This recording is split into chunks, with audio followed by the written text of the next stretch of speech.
Esiet sveicināti!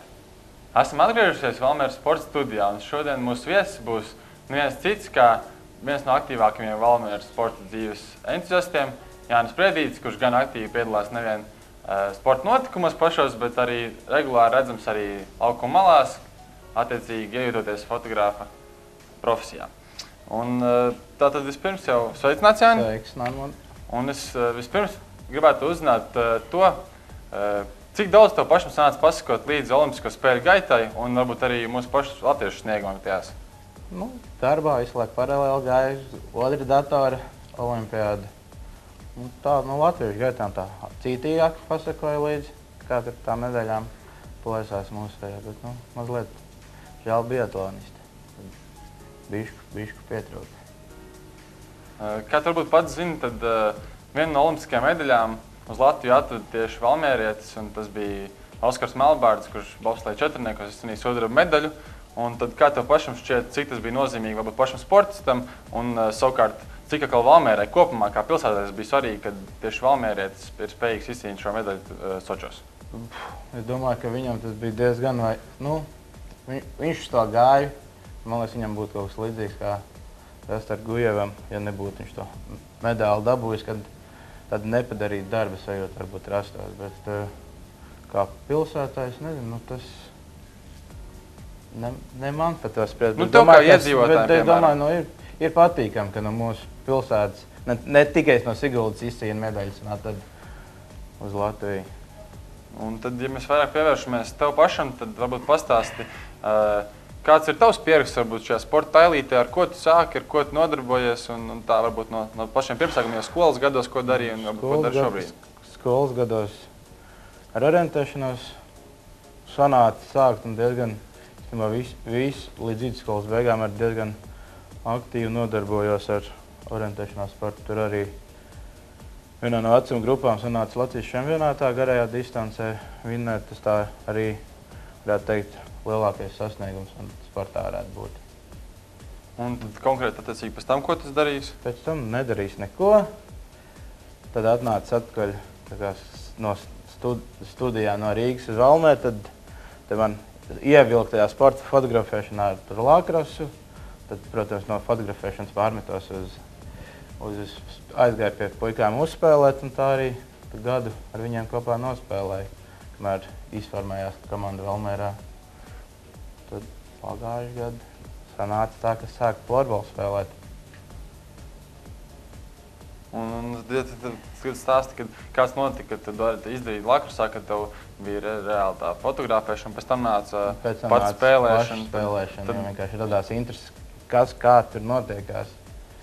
Dziļāk ielīst iekšā tajā sporta veidā gribēja saprast. Un florbola ar tas līdzīgs stāsts, kad arī pirms aizbrauc pafotografēt, tad saprati, ka varbūt tev pašam tas uzrunā. Florbola bišķiņ savādāk, bet arī tā, ka fotografē un visu laiku gribējās spēlēt, bet īsti nebija kur un ar ko.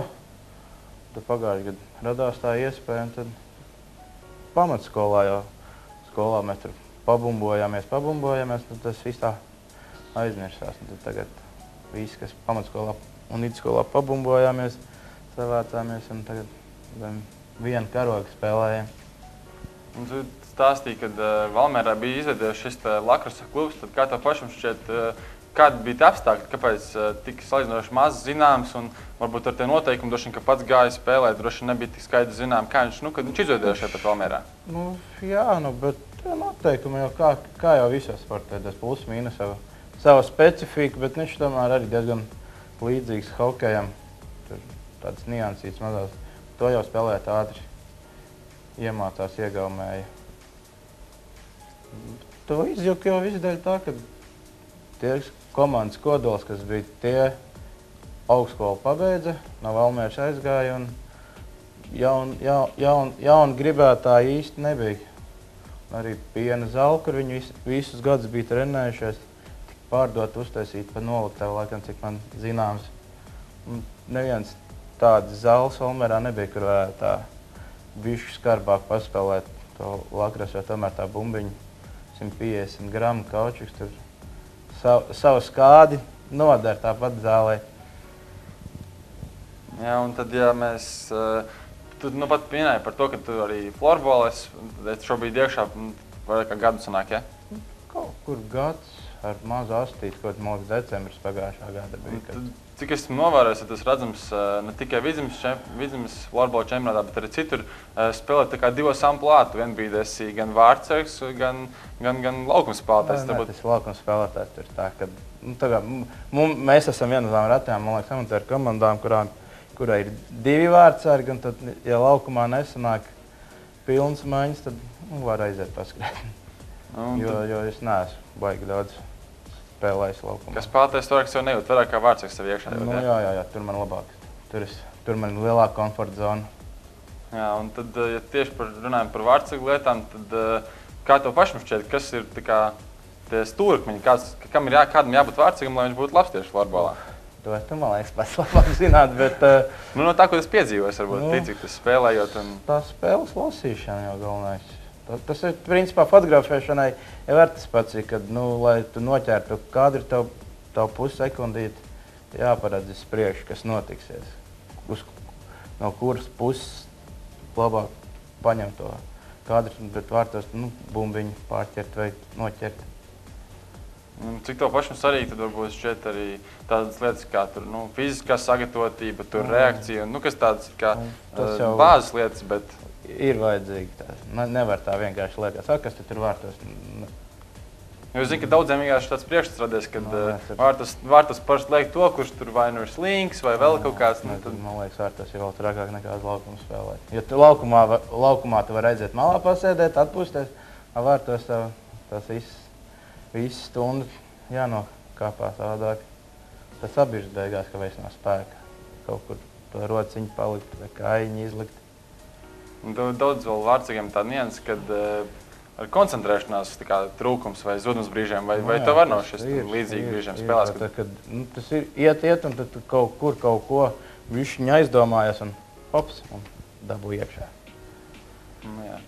Un ja mēs pievēršamies tieši fotografēšanai, tad jau tu pats minēji, ka šeit sāka ir tieši lakrusē fotografēšana. Nē, fotografēt es īstenībā sāku, man te laikam jau tagad varētu gadi 5 atpakaļ Valmieras basketbola klubs uzaicināja tā kā pamēģināt sanāks, nesanāks. Tas tāds man īstenībā tāds sākums varētu būt. Tā sporta fotografēšanai, bet tad tas viss florbols nāca klāt no paša iniciatīvas un tad čaļi lakras pasāc pafotografēt. Frīzbijs ir fotografēts. Volejbols vienreiz, futbols. Jā, tā kā basketbols un florbols tie galvenie, kas tiek fotografēti pagaidām. Un kā tev pašam ir vēl sanācis kādreiz pastītās tas bildes, ko varbūt uzņēma tiešām pirms tiem pašiem 5 gadiem? Kauns skatīties, zinām, ir. Ir tā atšķirība jūtam, ja? Ir. Un kā tev pašam ir, kur tā atšķirība veidojās? Tas ir no pieredzes tieši vai? Pieredzes no tehniskās puses tu vairāk sāc saprast un tas, ka to spēli nolasīt bišķiņu arī prognozēt, kur kas kā notiksies. Ka nav vienkārši tā haotiski mētājies, kaut ko mēģina noķert. Ja tev būtu jānosauc viena tāda sulīgākā lieta, kas ir tāds īpašs fotografijā? To emociju, to mirkli iemūžini, kas pēc tam paliek citiem ar piemiņu. Tāds, jo tu fotografēt kaut ko tādu, kur nav īpaši emocijas, tad tur baigi neinteresanti. Pašam arī ir tur baigi jāpiespiežās to fotografēšanu, bet tā kā ir kaut kādos finālos, kur emocijas pārējiem ir, tur kādi ir paši atrodās īstenībā, tur nav viņi jāmeklē. Tad tur tā bumbojās vienkārši, tad ir grūtāk tos kādus atrast. Ja tu priekš sevis skaties, tā kā veidot sarakstu no svarīgākiem notikumiem, kuros tas piedalījās kā fotogrāfs, tad kuri tavuprāt būtu? Laikam jau varētu būt... Varbūt tāda kā topiņa taisīt. Top 3, ja taisīt, tad man liekas būtu U19 čempionāts šaļiem basketbolā. Šeit pat Valmierā, jā? Tas bija Valmierā, jā. Tas bija tā diezgan grandiozi. Protams, tie paši pavasarī florbola fināli, kas jau vairākus gadus Valmierā notiek. Tur ir emociju spektrs augsts. Un vēl bija interesanti, tur vairāk jau bija tā, ka, lai būtu mašīna, kur nolikt tā, bet OTP uz pasaules kausa slēpošanā akreditāciju dabūju aizbraucu. Paskatījos, pabildēju. Jo tur, tas ātrums, kāds bija tā klasikas sprintā, likās kaut kāds kosmos. Nu, tas par slēpošanas pasaules kausā, ne? Jā, tur vienkārši, ko čoļi var tādos ātrumos izrādāt. Tā dzīvojot pa televizoru skatoties, tik traki neizskatījās kā uz vietas. Un tā bija atkal droši kaut kāda jauna pieredze, kas līdz šim nebija bijusi, kad tur citādi atkal jāmeklēs kadri un tādas lietas, jā, vai nebija tā? Tur bija grūti, bet beigās jau bija fēni. Bija patīkami tā paskatīties, pamēģināt kaut ko jaunu atkal. Nebija tā, kā es zinu, ka fotogrāfiem ir tā, ka viņi jau nofotogrāfē un ir bildes, ko jau daļa jau dzēš ārā uzreiz jau pat uzreiz pēc uzņemšanas. Vai nebija tur tieši slēpojot, kad, piemēram, tu nespēji tur sākotnēji pierakstām? Pieņemsim, slēpošanā bija tā, ka tas vēl bija arī laiks, kad es tikai fotografēju un neko ārā nezēšu. Tagad pēdējais gads ir tā, kad dēļ laika taupīšanas basketbolu fotografē uzreiz jau neizdevušās kadrus dzēs ārā, kad sanāk kādas minūtes pārtraukumu, kad var pašķirstīt, paskatīties, kas tur sanācis. Tā baigi neaizrauju. Neesmu pirms tam aizrāvies ar dzēšanu ārā uzreiz. Nu, lūk, tad sanāk, ka tev ir gan droši interesi bijusi, kāpēc tu brauc uz Igauniju, saproti, fotografēt, vai ne? Pat tieši par pašu slēpošanu kā tādu. Interesi bija vairāk tā kā aizbraukt, paskatīties, kā tas reāli dzīvē notiekās, jo, patās, kas otrs 100 km. Katru dienu nesanāk pasaules kausa slēpošanā skatīties. Un tad ar draugiem izdomājam, kāpēc nepamēģināt akreditāciju dabūt, jo es jau it kā nekur nestrādāju. Man tajā brīdī es blogu rakstīju, vairāk fotogrāfijas lika. Tā viņi tur mums laipni uzņēma, teica, ka pilno preses akreditāciju nevar iedot, bet iedevu tur stāvlaukumu pie pašā stadionā aprocītas, lai ieiet iekšā varētu tā kā tāds sautīgi izmantojis.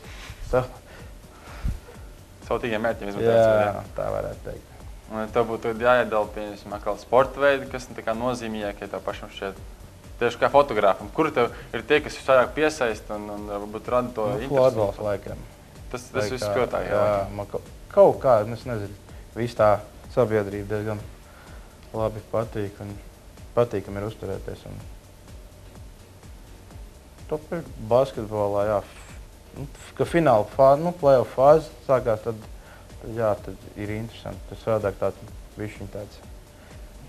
tāds vienveidīgums ir iestājies. Starp citu, pavisam nesen vēl nostājos vienu video rulīti, kur tu biji tieši pēc, kad bronzas medaļas izcīnīja Valmiera, un tu biji iegājis arī ģērbtuvēs un arī tur fotografēji. Varbūt pastāsti, kāda tev bija tā pieredze no tās iekšienes, viss vēl vairāk priekšā klubā būtu. Tas bija.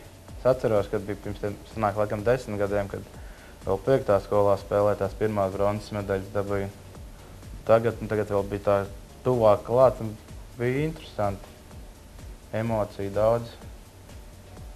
Vispār bija tā, ka varēja uzņemt tās emocijas tikpat daudz kā pašam šeit kā skatītājs. Neitrāls, kas bija atnācis vienkārši līdz komandai vai caur fotoaparātu, tomēr ir mazliet savādāk. Savādāk ir neredz jau tik daudz. It kā tev liekas, ka tu visur redz, bet daudz ko tu palaid garām tomēr.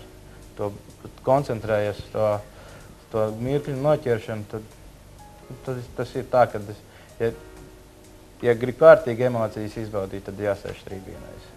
Protams, ir bijis tā, ka pāris gadus atpakaļ ar Liepāju ceturtdaļfinālā Valmiera sitās, un tad pēdējā spēlē bija tā, gan arī fotoaparāta aizmetais priekiem pa gaisu.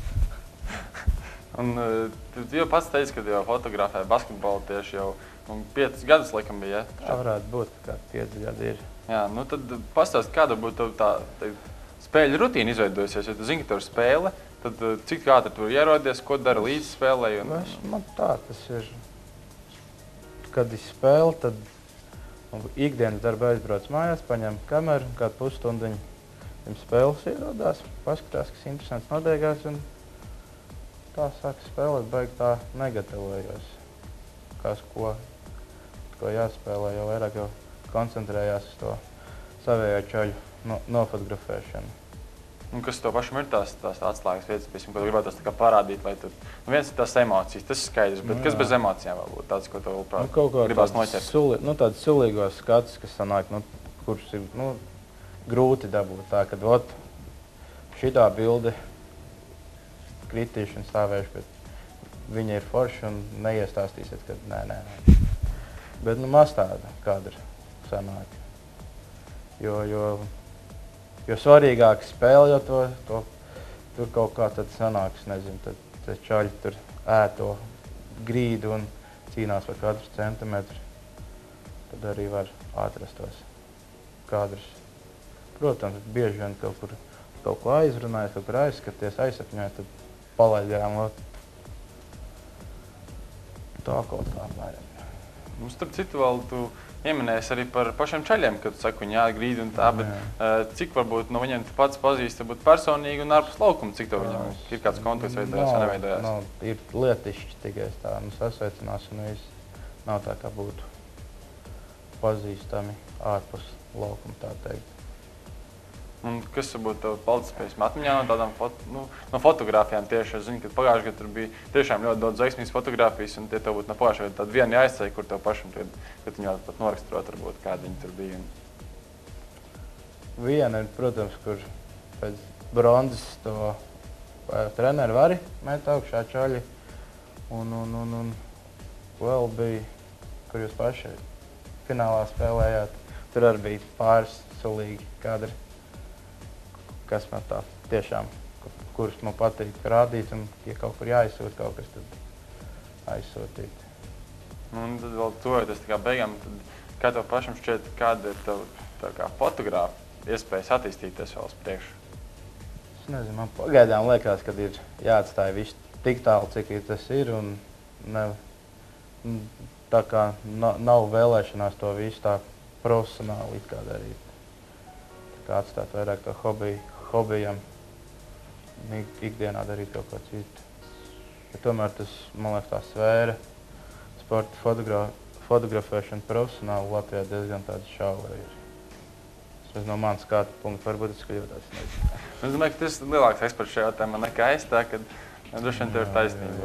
Tā paskatoties, cik tad Latvijā ir tādi fotografi, kas katru dienu kaut ko tu var redzēt, ka viņi fotografējuši, man liekas, uz vienas rokas pirkstam var saskaitīt. Tad es domāju, teiksim paldies Jānim. Paldies, un uzaicinājāt. Vēlēsim arī izdošanos kā fotogrāfija, gan pie fotoaparāta, gan arī laukumā, kad pazdosies, vai spēlēt kā bīdī, vai floorbola, lakrus, varbūt kā bīdī vēl sanāk vēl kaut ko. Un tad esam šodien beiguši, un visu labu. Uz redzēšanās.